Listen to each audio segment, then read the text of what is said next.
Hey guys, welcome to the shop. So, please excuse the stock on this Mossberg 500. We're really not going to talk about that too much today. There is no excuse for the stock on this Mossberg 500. Well, it's going to make a little bit more sense later in the video, but I really want to address the mechanical differences between a 500 and 870.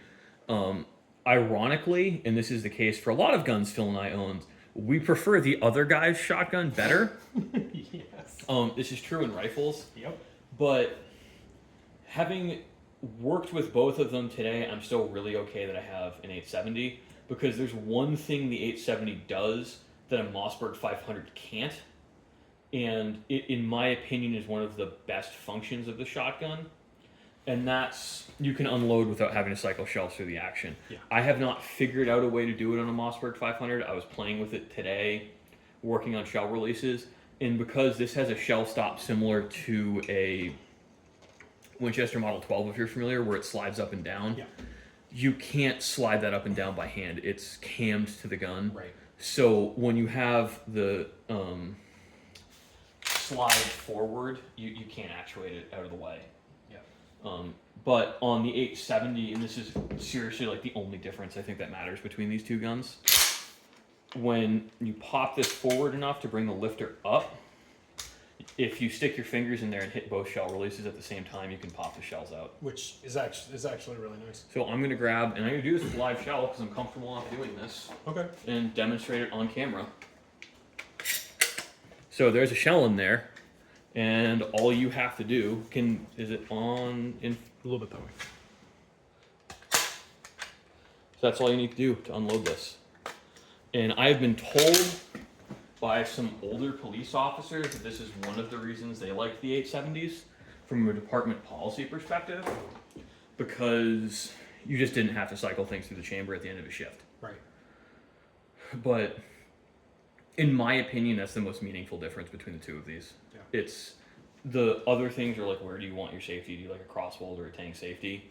And I like where the shell release is a little better on the 870 at the front of the trigger guard. I agree. Yeah, I agree completely. This pistol grip makes it awful on this shotgun. Yeah, well, it's see, I didn't even think about when I did the. Yeah. Well, It's not ergonomic. It's not comfortable. You really Yeah. got to kind of set your hand back. There's also the can't really tang use the safety. Well, yeah. See, that was a big thing that to my own discredit, I did not think of.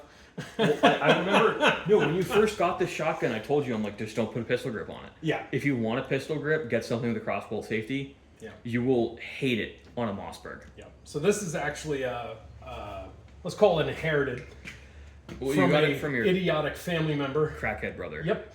And it was just in bad shape. It had apparently been thrown out the window of a car. And I can see that. this had been spray painted black, and because this is actually the original factory wood stock. This was a 500A at one point. Yeah, it is. Yes, the original parts are all 500A. It had the synthetic Mossberg 500 synthetic stock that they added. The normal. Yeah.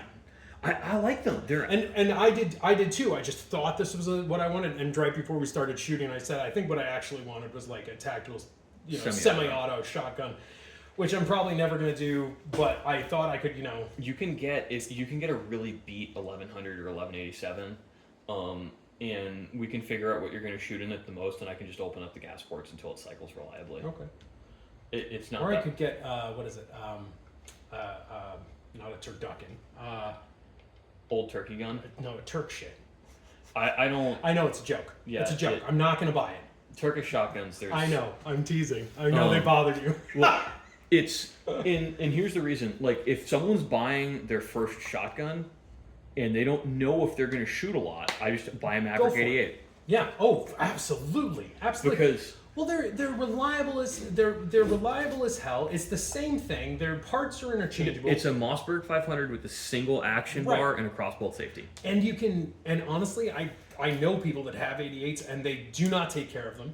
They run so many You shells can use through the same them. barrels. Yeah, and nothing happens with them. They sit in trucks all year, and then when they bring them out the next year, they run perfectly. But the reason to buy the Maverick 88 is the Maverick 88 sits at the same price point as any of those Turkish shotguns. Right. And if you don't know anything about guns, it's a lot easier to get burned buying used. Yes. So this brings you into the price point of an extraordinarily reliable firearm that isn't a ton of money. So if you never shoot and you don't stick with it and you don't upgrade, you're not out $1,000. Right. And this is not just our opinion. If you go and search on any firearms forum, on Reddit forum for firearms, there are a million people asking, "Oh, what should I get for my first shotgun?" Everybody's answer is a Maverick 88. But that's a lot of parroting. Because people say it, people start to parrot it. That's true. But there's a lot behind it. Just because people are right doesn't mean they understand what they're saying. That's true. And I personally think that I don't know if this is still true because I haven't spent enough time with a new Remington. Mm-hmm. In the era I bought this Remington, you're very likely to get a lemon. This is a Freedom Group production gun. This is an 870 Express I've reblued. Mm-hmm. My mom actually bought this for me. This is my first ever gun. Yeah. But I've restocked it. I've done a lot of work to it. This is not a factory barrel. This is actually a $100 CDNN special. Oh, it was CDNN? Yeah. I got the email the other day. I was looking back through. I wondered if that's where you got it. That's so funny. I bought through eBay because I had enough of a discount that I got it cheaper through eBay than I could anywhere else. That's where I got this one. I found this. This is the same. I wonder if it's the same barrel. It's not because they're it's different not. brands. Yeah, that's right. But this might be an actual. This was CDNN on eBay. Their eBay. This store. is one of their Chinese barrels. Yeah. Yeah. It's not. It's not an OEM. Yeah. Well, so actually, I would say there's a second meaningful difference between the 870s and the Mossberg 500s. Okay. If you're not happy with the mag tube you have on a Mossberg 500, you're kind of SOL. Yes, I'm glad you brought that up. Yeah, go ahead, because I was talking to you about that. It's been a while. I know you can remove the mag tubes on these, Mm-hmm. but I haven't really seen the extended length mag tubes for sale anywhere. Right. But the way the barrel attaches to the magazine tube, you cannot run an extended tube like you can on an 870 Right. or a lot of other shotguns. Right, because it's built. It's not a round clamp. It's Yeah. So you need to buy a different barrel and mag tubes if you want to go to a different magazine tube length. Right. But this holds 5 in the tube. This holds 6. Yep. I can get a +3 extension for this. I didn't do it because they're a little bit longer. Mm-hmm. And you went from I bought those when I forget the brand. It's Van Comp, I think. Van Comp. Yeah. For the it's not the Van Comp. It's the less expensive competitor. I can't remember the brand, but they were like $50 or $60. Now they're about 90. Oh, I bought them that long ago. Yeah. I'm getting old, guys. So if you wanna run like a 7 or an 8 round capacity, but you don't buy a gun that way, you're kind of better off with an 870. Yes. But if you buy the gun you really, really want from day one, especially if you're a lefty, Yeah. these are a little bit more lefty friendly. Yeah. Good point. And I've actually seen fewer broken polymer trigger guards in the 870s than the aluminum ones. Oh, that's interesting. So if you drop these on the trigger and you hit the trigger guard on the way down, these usually flex. Mm-hmm. On the aluminum ones, they break. Oh, interesting.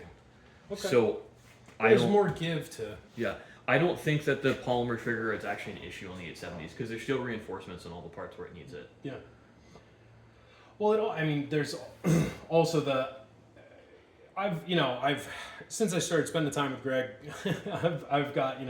I've learned a lot from him. I've started really improving my own knowledge base by doing research on, different things that I've always wanted to. That's a nicer way of saying you stop buying the cheapest possible garbage. Absolutely. Okay. So I come from my father's a Depression era child. There's in his mind, you would drive 50 miles extra to save $2. $2.20. So you worked with what you had, and if you saw a terrible approximation of what you wanted, you bought that instead. And anyway, all that said, I've really started trying to this stuff like this and like the AR video Greg and I have just done together. It's more about me having fun, learning to screw around with stuff, and having the confidence because. But how much money would you have saved if you just listened to me? Shut up. Well, but seriously, think about it. A lot. Because. Oh, you mean just on this gun? Well, just on this gun. Because I told you, I'm like, you'll hate the side saddle mount. Yep. It says a side saddle mount on it. Yep. Probably with the grip and the tube and everything. Probably, yeah. I was just gonna say probably a little over $100. Yeah. And that could have gone toward a nicer optic for my AR. Yeah, and if you want like a more vertical grip, because I understand, I shot with a guy who I'm not sure what happened to his left wrist. I don't know if it had been shattered or it was congenital, but he couldn't turn his wrist like this to use a shotgun. He had to use an auto loader, but because this was Connecticut, you couldn't have a vertical grip on it. Oh. So at one point he was zip tying on a piece of 2x4 to hold on to, and eventually he paid a gunsmith to make himself kind of like a shark fin thing. So it didn't meet the definition of a vertical grip, but it was as close to vertical as you could get away with. For someone like that who has mobility issues, absolutely, a more vertical grip makes a lot of sense. Yeah. But someone like that's also not running a pump gun. Right. He shot with an 1187. Nice. Remington. But if you want a more vertical grip on this gun, Magpul makes the thick stock. That's something that's something else I was thinking about after you and I were talking about this, and then talking about our 1022s earlier today, because I really like that the Magpul more vertical stock, really ergonomic, and I've read a lot about it. It says it's very comfortable. So, but anyway, it also really depends on what you want for a shotgun. Going back to your point about the Maverick 88, it's a good versatile base because there's so many accessories out there and aftermarket, anything for that. A lot of the stuff that's aftermarket for this will fit on that. So it's really, and it's not expensive stuff. So like you want to get into something like that for cheap, and then you want to improve upon it, you can. Well, so if you're not a wing shooter, I'd say go buy a 20-inch one of the the rifle sight guns. Yeah. Smooth bore with interchangeable chokes. Yep. Because you get something that works really well with slugs. The problem with bead sights, you don't know where you're going to shoot with the bead sight. Right. And you're going to have to hold off. So I had to hold like 2 feet under to hit a milk jug at 20 yards. Yep. You don't know what you're going to get. But I think the people buying their first shotgun, they don't know what they're not wing shooters. They're not shooting skeet and trap with it. No. They're thinking home defense. Yeah. And that's why I said exactly, it depends on what you're getting it for. You want something for home defense. You do not need a tactical shotgun. People try and sell you on stuff. Somebody somewhere will tell you, oh, it'll be so much better for this. I guarantee you. But there's a shotgun is... So the Magpul stocks, and there's been a bunch of them over the years where you can have 3 shells in carriers on them. Yep. And you can have a side saddle carrier. Yep. I think for like a home defense perspective, that kind of makes sense. Oh, absolutely. But that's the handy thing about getting a standard shotgun. It adds getting those weight. Yeah. And I'm not a big believer in heavy shotguns. No. But also, we have to think about, like, we live in a state, we're in New Hampshire, we don't have these concerns about capacity limits. True. And in states like Connecticut, it's really easy to turn your shotgun into an assault shotgun. Yeah. If it's semi-auto. That doesn't apply if it's pump action. So it's really interesting. Down there, I saw a lot more pump guns than I saw semi-autos, just because of that concern. That restriction, yeah. Well, there's still a mag-tube round restriction for pump guns there, isn't there? It's like 3 so or it's 4? That's for like duck and goose hunting. Oh, okay, so it's not. Yeah, so that doesn't even apply when you're upland game hunting. Oh, good. Okay. So I upland game hunt with this. Yeah. I've had 3 different barrels on the gun now. I went back to a short barrel because it handles nicer. We were shooting clays with this. And so comfortable. Yeah. Well, you're shooting it side by side with something with no recoil pad. Yeah, and this thing, shooting slugs out of this last winter? Man, that was uncomfortable. And I had that side saddle scope mount on and put it forward. Cheap, but this also has way too much pitch to the stock. Yeah. So, I have a little bit less pitch, I think, than the average shooter would use, because this is a custom stock I fit to myself. It just so happens, because of Phil and I's proportions, we shoot fairly similarly, so this stock fits him okay. Yeah, you're wide. I was going to say, you're wide in the shoulders, too. And, yeah. Well, I tend to have my head more vertical than you. You crane but I also, I crane my head forward, yeah. And just because you crane, something that fits me happens to fit you relatively well. Fair enough. In these, what were we saying? Oh yeah, this sucks. Yeah. Oh yeah. It's a turd. It's totally a turd. I'm gonna take the. Yeah. That was interesting. Related to that, it's really light, but I did like the synthetic stock that was on it. I know it's not what originally came on it, because this is the original that some idiot painted, that I'm related to, painted black. But the Maverick 88, you're talking about heavier shotguns. I agree. There's no sense in it. It also maintains its versatility for taking it out hunting for anything. Mossbergs 1-to-1 are generally lighter than the 870s Mm-hmm. because Remington has always had pretty thick barrels on things. That's true. But these are also aluminum receivers. Yeah. But that's why I was thinking just the Mossberg for somebody's first shotgun. Again, the Maverick is so. It's. Because that's what I was when I was doing research about this, I came across a post that somebody was saying they wanted to get their wife their first shotgun. I would get them a 20 gauge. Well, that's what. That's what they were talking about. But still, the Maverick, because it's light enough for a lot of people to wield and hold and carry and maneuver. Well, so if I get in better shape, it won't matter. But I've been thinking really, really hard about going to a 20 gauge pump for upland bird hunting this fall.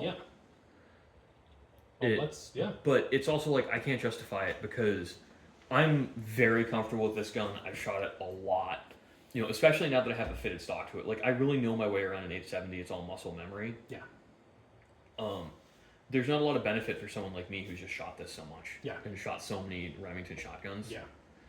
But I think if you're starting from scratch, these are a little bit more intuitive ergonomically. Yeah, absolutely. Well, not how it is, but Well, how it comes from the factory. But yeah, and I don't actually see a lot of benefit to an 870 over a 500.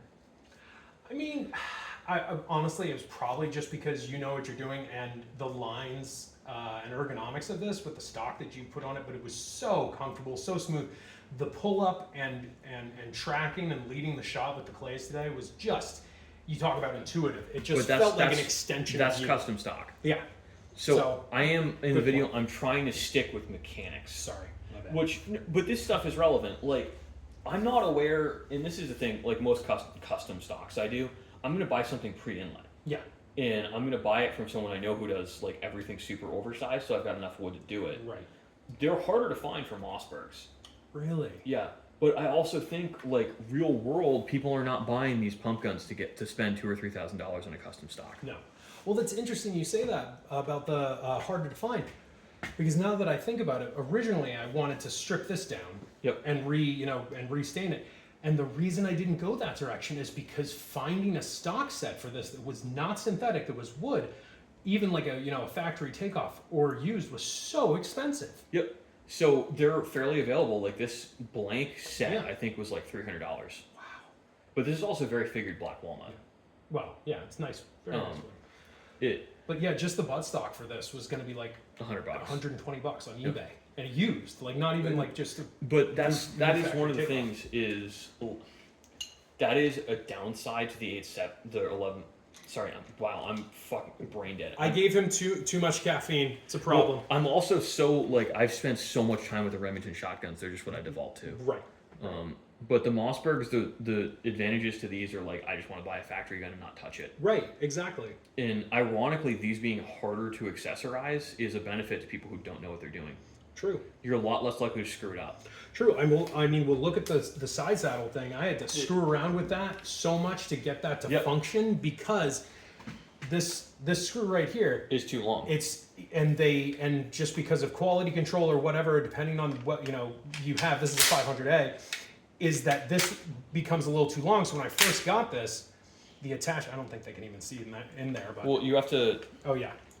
But there's a screw right here. The head and of that. The screw head just a little bit too high profile. So I just, put a lot of, I just racked the These are actually slightly easier to load because you don't have to fight the lifter carrier. Yeah, lifter carrier, yeah. So that actually is kind of an advantage to these. But I also hear people get in kind of like the pissing contest about these, and they argue that the carrier keeps it more sealed on the 870. I mean, I don't, sure. So here's the thing, guys. Most people bird hunting carrying their gun like this. So it's really a moot point. Right.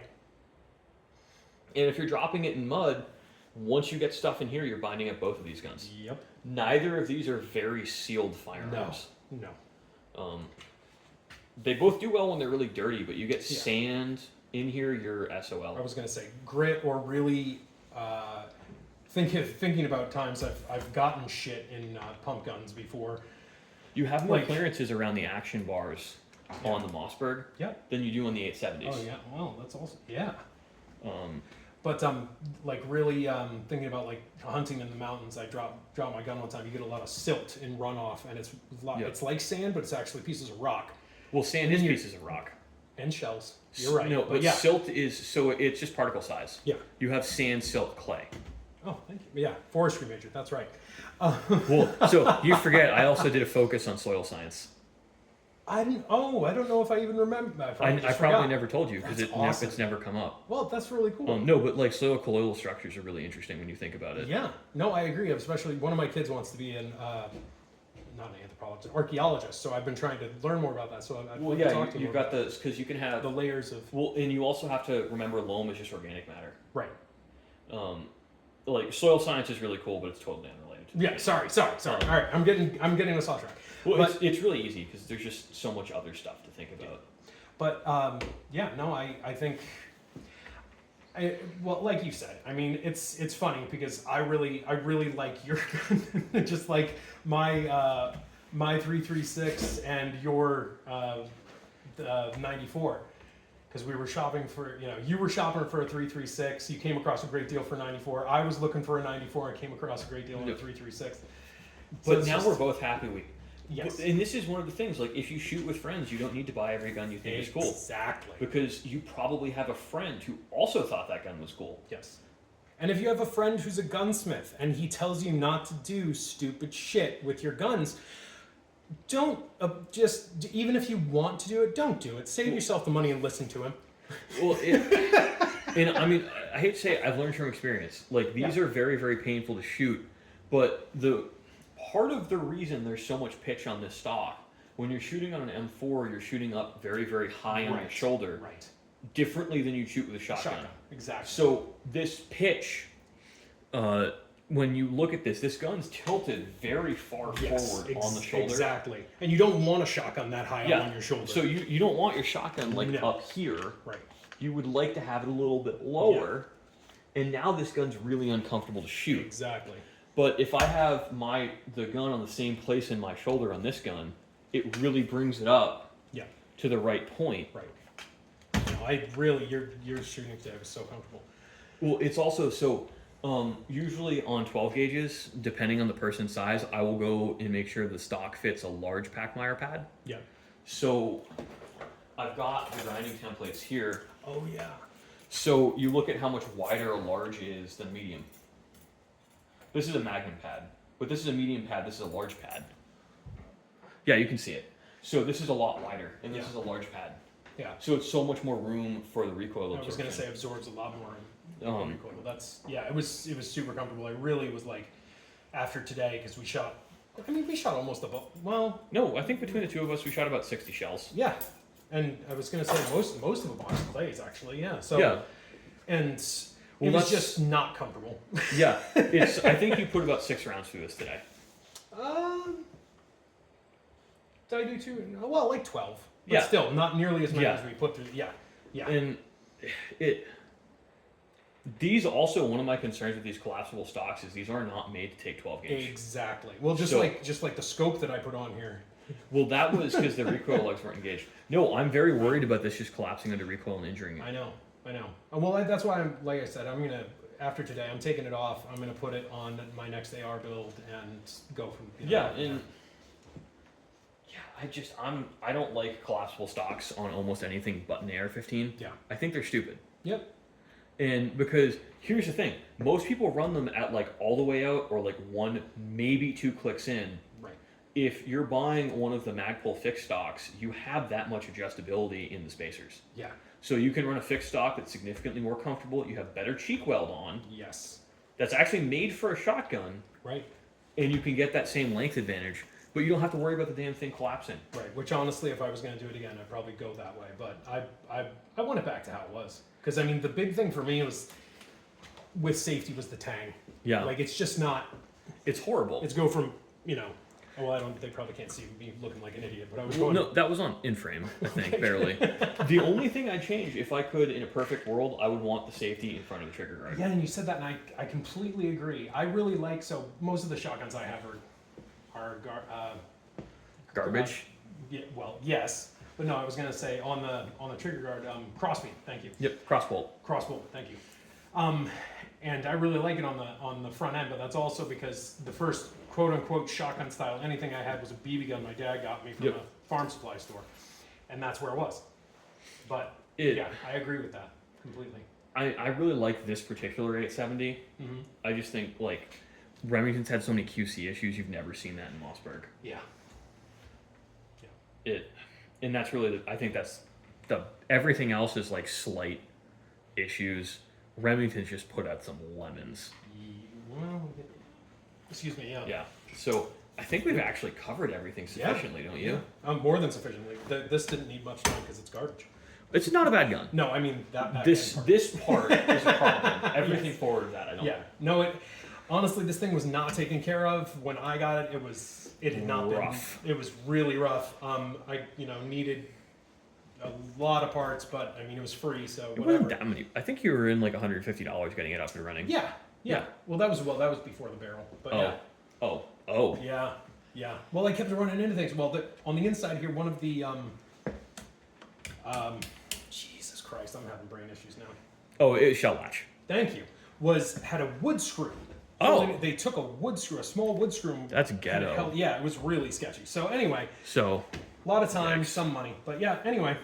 well, We're good. guys, thank you for watching. We really appreciate it. I hope you enjoyed the video, and I hope you don't go out and buy garbage after this.